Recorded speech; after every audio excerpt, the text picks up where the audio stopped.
मजा आएगा, अच्छा लगेगा। सर आज प्रॉमिस डे है। देखिए मैंने फिर से कहा कि वादा, प्रेम में वादे की क्या जरूरत। प्रेम में तो वो वादे भी निभा दिए जाते हैं जो किए ही नहीं। इस पे मैंने एक शायरी बोली है बहुत स्टार्टिंग में, बहुत सुंदर सी। जब आप क्लास एंड करेंगे तो आप देखिएगा उसको, मजा आएगा आपको, और अपने व्हाट्सएप स्टेटस पे लगा लीजिएगा आज, क्योंकि सुबह से ही प्रेशर होगा आपके पास। एक्चुअली जनरली वादे भी वही मांगते हैं कि तुम कभी छोड़ के तो नहीं जाओगे जो खुद ही 1-2 साल बाद छोड़ जाते हैं। वादे भी कभी ना जाओगे छोड़कर वही लोग मांगते हैं जो खुद 1-2 साल बाद छोड़ जाते हैं। कमाल की बात है जी, प्रेम की बड़ी खूबसूरत सी बात है कि जो ये कहते हैं कि तुम्हारे बिना जीवन क्या ही है, वो कल को किसी और के साथ बेहतर जीवन बिता रहे होते हैं। और उनकी उसके बाद कुछ महीनों बाद ही फोटो ऐसे आई होती है, ऐसे हाथ पकड़ा होता है और मेहंदी लगी होती है हाथों पे, और फेसबुक पे डीपी देखता है जब लड़का टूट जाता है पूरी तरीके से, अंदर से संभाल नहीं पाता अपने आप को। उसे याद आती है वो सब चीजें कि ऐसा कहा गया था कि तुम्हारे बिना तो जिंदगी कुछ भी नहीं है, तुम हो तो सब है, तुम्हारे बिना कुछ भी नहीं है। और ये कह के कि अब आज के बाद बात नहीं हो पाएगी, पापा नहीं मान रहे, ऐसे समझ लीजिए प्रेम छोटा पड़ जाता है। जब कोई ये कहने लगे ना कि पापा नहीं मान रहे, तो समझ लीजिए कि प्रेम छोटा पड़ जाता है। उस वक्त लड़का बड़ा परेशान हो जाता है, और वो ही लड़का जब फिर लड़की के घर जाके कोशिश करता है कि किसी तरीके से बात करूं, जबकि वो इस बात को नहीं समझ पाता कि लड़की का ही अगर सपोर्ट नहीं मिल रहा, जिसको हम जीतना चाहते हैं वो ही हार गया हमसे, वही हमसे अपोजिशन टीम में चला गया, तो कैसे जीतेंगे सोचिए, और क्या ही रह जाएगा फिर जीतने को। बट फिर भी लड़का जाता है किसी तरीके से, बात मोहल्ले की होती है, वो दिल्ली जॉब करने चला जाता है, और सारी बात आके कास्ट पे अटक जाती है। मुझे समझ नहीं आता कि जब शुरू कर रहे थे तब कास्ट नहीं पता थे, तब तो बहुत मजा आ रहा था जब शुरू कर रहे थे तब। अब अंत इतना बुरा कि पापा नहीं मान रहे और कास्ट की बात है। पापा का कहना है कि तुम्हारे पास सरकारी नौकरी नहीं है। अरे सरकारी नौकरी तो हमारे पास 7वीं क्लास में भी नहीं थी जब तुमने कहा था कि तुम में एक अलग बात है, तब तो तुमने वो अलग बात कह के हमें चुन लिया था। आवाज छोड़ने के लिए सरकारी नौकरी बीच में आ गई, बताइए। वो लड़का फिर डरा हुआ जाता है भाई, तब किसी भी तरीके से लड़की के घर एंट्री करता है। लड़की अंदर होती है, पापा निकल के आते हैं, पहले से जान पहचान है, बट पापा को ये नहीं पता कि इसका कुछ ऐसे टांका है टाइप्स। और वो बड़ा, हाँ बेटा आओ आओ आओ बेटा बैठो, शाम बैठो, और क्या हाल चाल है? बस बढ़िया अंकल। बेटा जॉब कैसे चल रही है? अंकल बढ़िया चल रही है। बड़ा अंकल कुछ बात करनी, हाँ कहो कहो कहो। अंकल को नॉर्मल लग रहा है, बात करनी है। लड़का कैसे बोले कि बात करनी है, क्या वो अनीता का हाथ मांगने आया, ये कैसे कह दे।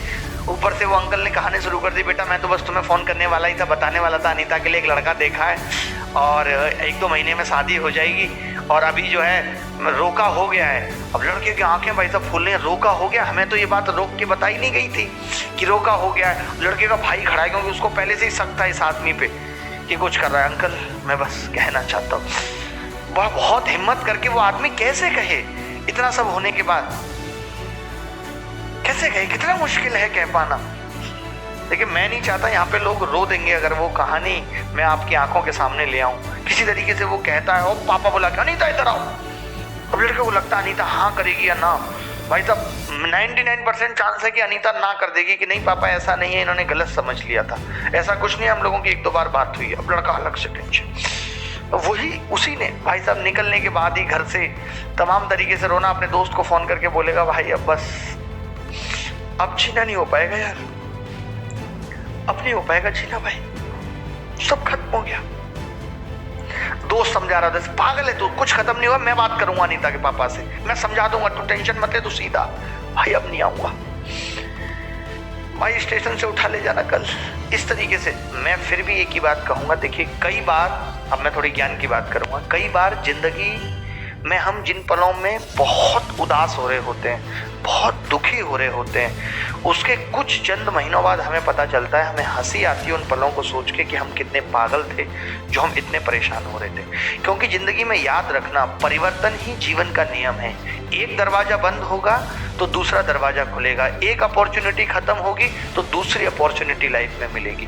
कभी मत घबराना इन बातों से, कभी परेशान मत होना। दुख तभी है जब हम बहुत सपने पाल लेते हैं। अगर आपने अभी अभी ये सब शुरू किया है तो मैं आपको बताऊंगा बहुत सपने मत पालिए। जो लोग ये सपने पाल लेते हैं, अरे हमारी शादी होगी, हमारे बच्चे होंगे, बच्चों का नाम ये होगा, और जब ये चीजें टूटती हैं तो दुख यही बातें देती हैं। मैं कहता हूं ना कि जाने का दुख तभी है जब आने की खुशी हद से ज्यादा मनाई गई थी। तो आने की खुशी भी हद से ज्यादा मत मनाइए। अगर अभी अभी आपने शुरू किया है तो नॉर्मल रहिए, नॉर्मल, ताकि जाने का भी उतना दुख ना हो। किसी भी चीज को परमानेंट मत समझिए। वक्त जो भी है गुजर जाएगा। अच्छा चल रहा है तो भी गुजर जाएगा, बुरा चल रहा है तो भी गुजर जाएगा।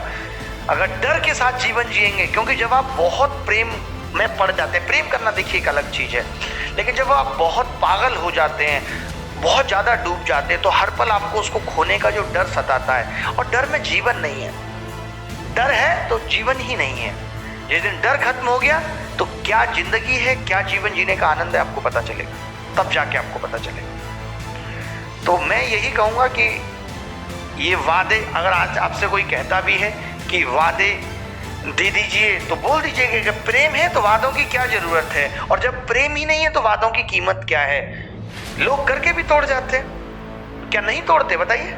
लोग तो वादे करके भी तोड़ जाते हैं, तो क्या मतलब है वादों का? फिर कोई सेंस नहीं बनता किसी भी तरीके के वादों का। इतना ही कहूंगा बस। मत करिए वादे और ना ही लीजिए वादे, लीजिए भी मत वादे, ना ही करिए। A car travels from P to Q at a